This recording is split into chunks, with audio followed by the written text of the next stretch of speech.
우리 하나님 말씀은 레위기 23장 15절 16절 15절 16절 두 절만 같이 봅니다. 같이 보겠습니다.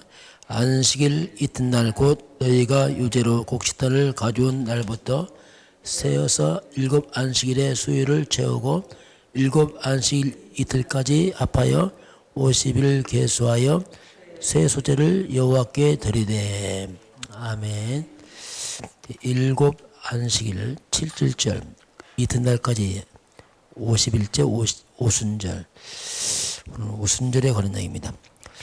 오순절 성전 이렇게 보겠습니다.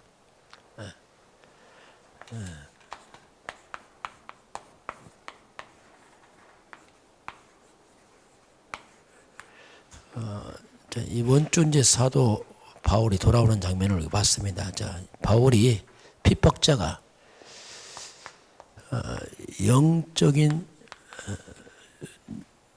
눈이 열린 이제 바울입니다. 바울은 유대인의 앞으로 지도자가 될 수 있는 아주 유력한 그런 청년이었습니다. 그래서 먼저 이 청년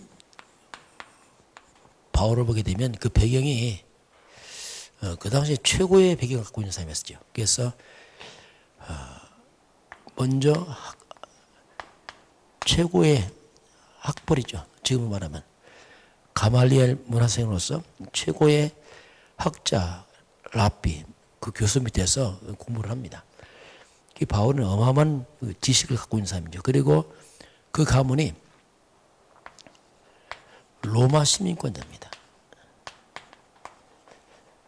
이 로마 시민권은 로마에서 부여한 시민권준, 그게 큰 집안, 로마가 정복한 후에 그 나라나 지역에 유력한 가문에게 특별히 시민권자였어요. 로마 시민권을 가질 만큼 바울의 가문은 아주 대단한 가문이었죠. 그리고 정치적으로 사내들인 공회원이었습니다. 여기는 종교 또는 여러 가지 국가적인 일, 정치 모든 것을 여기서 이제 결정을 합니다.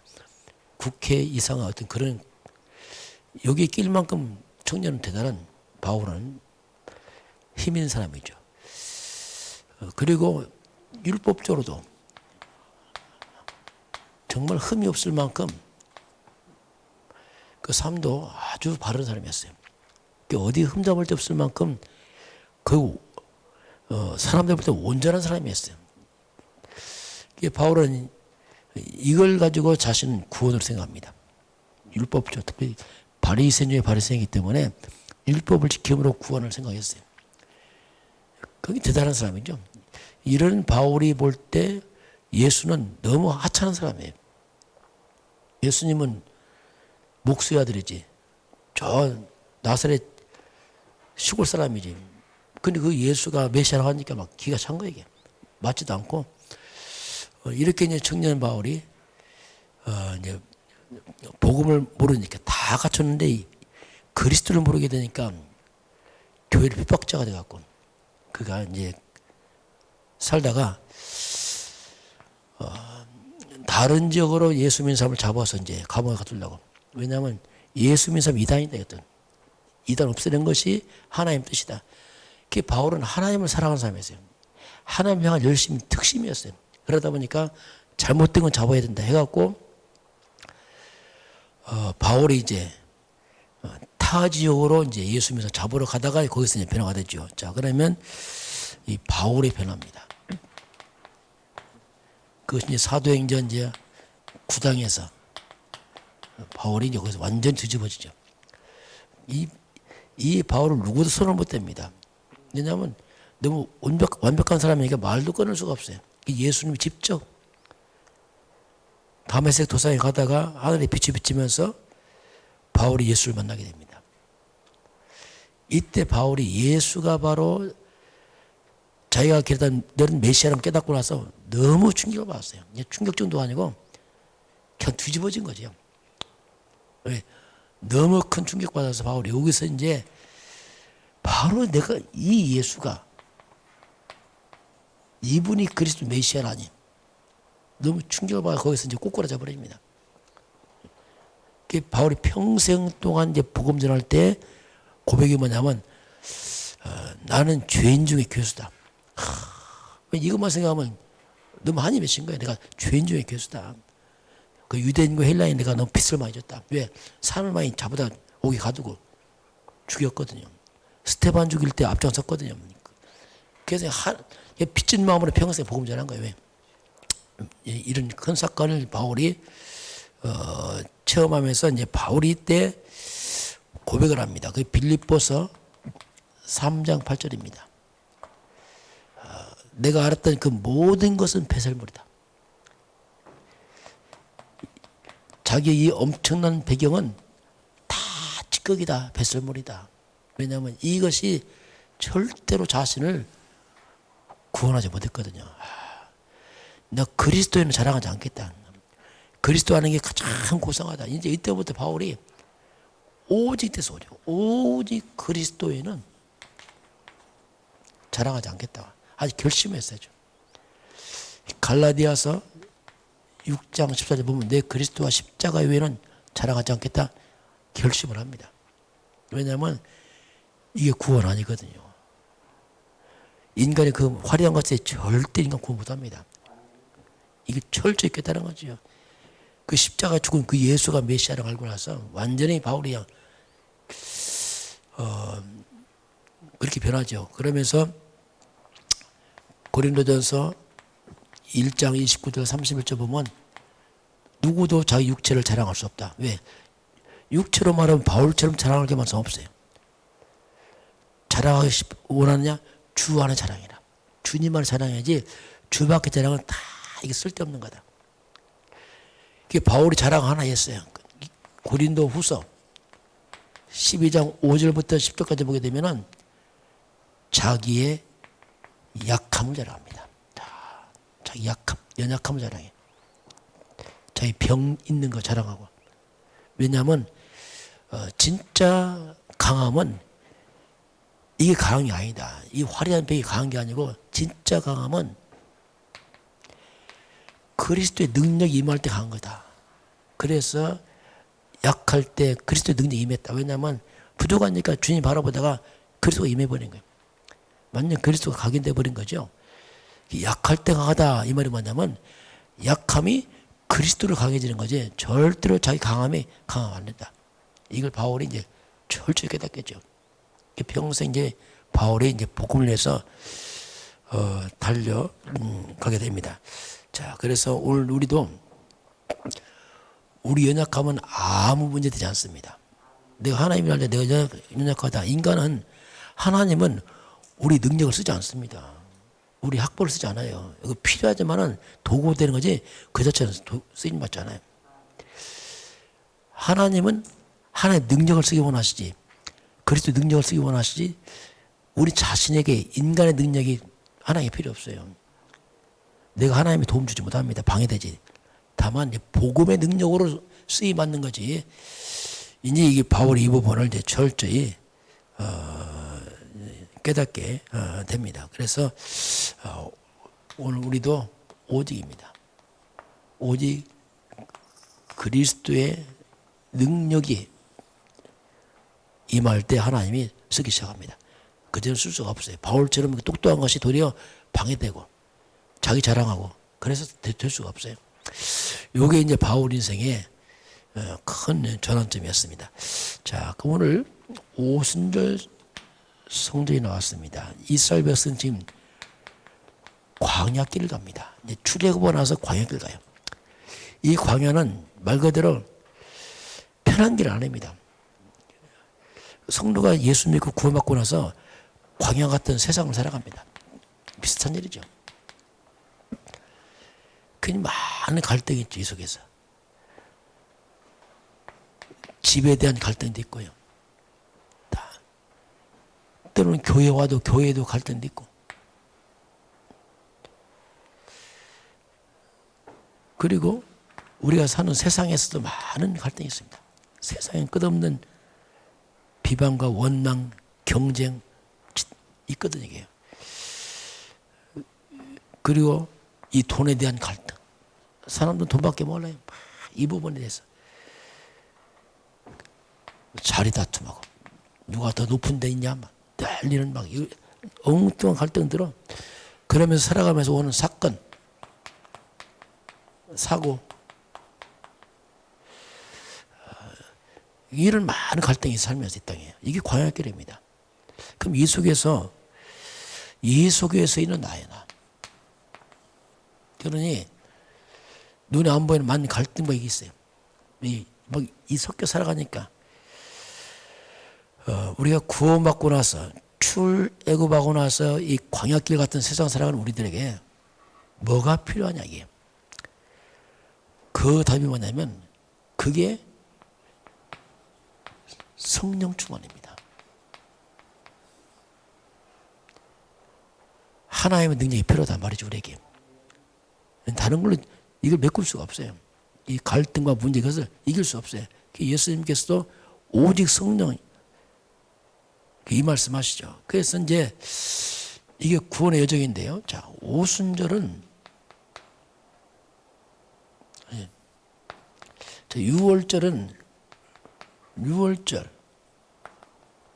오순절, 수장절, 이게 이제 하나님 주신 3대 절기입니다. 이 속에는 성도의 여정이 있어요. 6월절은 뭐냐면 출애굽입니다. 출애굽할 때 6월절 어린 양 피를 바르고 빠져나오죠. 출애굽이 뭐냐면 이건 구원입니다. 구원. 누구든지 예수를 믿으면 다 구원받아요. 그 피를 바르고 빠져나왔지만 오순절이 뭐냐면 광야입니다. 막상 빠져나오니까 광야길을 가잖아요. 이 광야길을 가는 데 있어서 뭐가 필요한가? 오순절 성령 충만입니다. 이 험한 세상 살아가려면 하나님 능력이 필요해요. 성령 충만 받으라. 수장절이 뭡니까? 여기는 하나님 나라, 영원한 천국을 말하는 창고, 곡식에 쌓는 창고, 하나님 나라, 천국. 그 성도는 그리스도 예수를 믿으며 구원받고 나서 성령 충만함으로 세상을 살다가 천국으로 가는 겁니다. 이게 성도가 가는 여정이에요. 그래서 실제로 가장 필요한 게 이겁니다. 우리 지금 현실은 천국은 미래에 있고 구원은 이미 끝났고 예수 믿을 때 지금 성령 충만. 그래서 예수님께서 마지막 성령 충만 말씀한 거죠. 또 이 말은 우리가 어떻게 보면은 그리스도를 통해 구원받고 성령 충만 받아서 하나님 나라 회복, 세계봉합니다. 역시 사명도 그렇죠. 우리가 성령 충만 받아서 세계봉하자, 하나님 나라 회복. 이렇게도 이제 우리가 3대 여기가 두 가지로 적용이 됩니다. 자, 그래서 우리가 이 성령 충만, 이것이 성도의 지금 가장 우리에게 필요한 것이 뭐냐면 성령 충만, 위에서 오는 하나님의 능력이 필요합니다. 그래야 이런 거친 세상을 우리가 뚫고 나가면서 사람을 살릴 수 있죠. 그렇지 않으면 자꾸 문제에 부딪혀갖고 우리가 힘들죠, 이게. 자, 그래서 예수님이 마지막 사도행전 1장 8절에 예수님 마지막 말씀이죠, 이건. 오직 성령이 임하십니다. 오직 성령이죠. 성령이 임하면 너희가 권능을 받을 것이다. 자, 위에서 오는 힘을 얻을 것이다. 그리고 땅 끝까지 내 증인이 될 것이다. 주님께서 이제 마지막 이 말씀을 하시고 승천을 하시게 됩니다. 자, 그래서 자, 운명을 바꾸는 축복이었어요. 자, 운명을 바꾸는 축복이다. 이게 이제 예배 시간입니다. 이 예배 시간이 뭐냐면은 3절기의 축복이 있어요. 예배 시간에. 그게 오순절, 이건 뭐 그리스도의 축복입니다. 예배는 그리스도가 충만한 시간이에요. 그러면서 불신앙이 무너지고 흑암이 무너지고 이게 그리스도 그 말입니다. 오순절, 6월절, 예, 6월절. 오순절이 뭐냐면 성령 충만이죠. 예배할 때 하나님의 성령의 역사입니다. 수장절, 이건 하나님 나라가 임하는 시간이에요. 하나님 나라가 임하고 하나님 나라의 배경이 임합니다. 보좌의 배경이죠. 천군 천사가 움직이는 배경. 이게 운명을 바꾸는 축복의 예배예요. 우리가 참된 복음적 예배 드리게 되면 그리스도가 회복이 되는 시간이고 성령 충만 회복이 되고 하늘부터 움직이는 시간이거든요. 이게 예배예요. 자, 이런 산 예배, 이런 예배를 또 우리가 이런 운명을 바꾸는 시간이 되고요. 그리고 지금 예배할 때, 자, 우리 예배할 때에 그 예배로 끝나는 게 아닙니다. 이 예배가 바로 현장으로 연결됩니다. 우리가 지금 예배하고 나면 오늘 하루에 연결되어 있어요. 이 말씀이요. 그리고 이 예배가 끝나는 게 아니고 미래와 연결돼요. 이렇게 예배가 쌓여가면서 현장이 변화되고 미래가 변화되게 되어 있습니다. 그 예배가 굉장히 중요합니다. 이게. 그 예배 끝나는 게 아니고 연결되게 되어 있습니다. 그래서 광야에서 나와서 예배할 때 매일 피제사 드렸잖아요. 피제사 드릴 때 이 예배를 통해서 이들이 이것들이 모여서 나중에 요단이 갈라집니다. 이게 예배예요. 현장에서 요단이 갈라지고요. 막힌 여리고성이 무너져 버려요. 나중에 아모리 전투입니다. 이 아모리 연합군과 전투에서 태양과 달이 멈추는 일이 벌어집니다. 그리고 안악산지, 견고한 안악산지, 이 거인의 성들이 무너져 버리죠. 이것이 바로 미래, 이들이 광야에서 예배했던 그 예배들이 바로 미래를 연결해서 이렇게 이런 가는 길에 현장에서 이런 역사가 벌어집니다. 그래서 성도들이 매일 예배하고 말씀 듣는 게 중요합니다. 그것이 현장에서 성취되게 되어 있어요. 또 인생의 미래에 그것이 응답으로 되어 있습니다. 그 예배가 딱 끊어져 버리면 캄캄한 거예요. 아무 힘이 없어져 버려요. 이만큼 예배는 중요합니다. 자, 그럼 하나님께서 오늘 오순절 마가다락방에 있던 성령 충만입니다. 결국 우리가 이제는 예수님께 마지막 오직 성령이 임하시면 권능을 받고 성령 충만, 성령 인도, 성령의 역사인데요. 자, 이 성령 충만이 이 서밋의 축복입니다. 그러면 성령 충만에 대한 지속입니다. 이걸 우리가 어떻게 지속할 것이냐? 어떻게 우리 하나님의 은혜로 충만할 것이냐? 이걸 지속할 것이냐? 이 성령 충만, 하나님의 은혜의 충만이 지속할 수 있는 우리 각자의 영적인 리듬이 필요합니다. 들쑥날쑥이 아니고 뭔가 내 삶에 지속적인 진행할 수 있는 리듬이 필요해요. 이게 중요합니다. 자, 그래서 이제 우리가 이제 이런 영적 리듬을 유지하기 위해서 우리가 하는 게 뭐냐면 지금 9차니까 40일 개인 집중을 좀 계속합니다. 이번 주가 이제 9번째 마지막 아닙니까? 마지막. 그 각자 집에서 현장에서 개인 집중의 시간을 갖고 있어야 됩니다. 이게 뭐냐면 나만의 성령 충만 유지입니다. 우리 새벽 예배 하는 거 이게 나만의 성령 충만 유지하는 비밀이에요. 이게 계속 되면서 되는 겁니다. 이게 나만의 영적인 이런 리듬을 만들어야 돼요. 처음에 이게 40일 개인 집중할 때 쉽지 않았어요. 왜냐하면 성도들 바쁘고 일하고 직장 갔다 사고 막 밥 먹고 밥 해 먹고 하는데 쉽지 않거든요.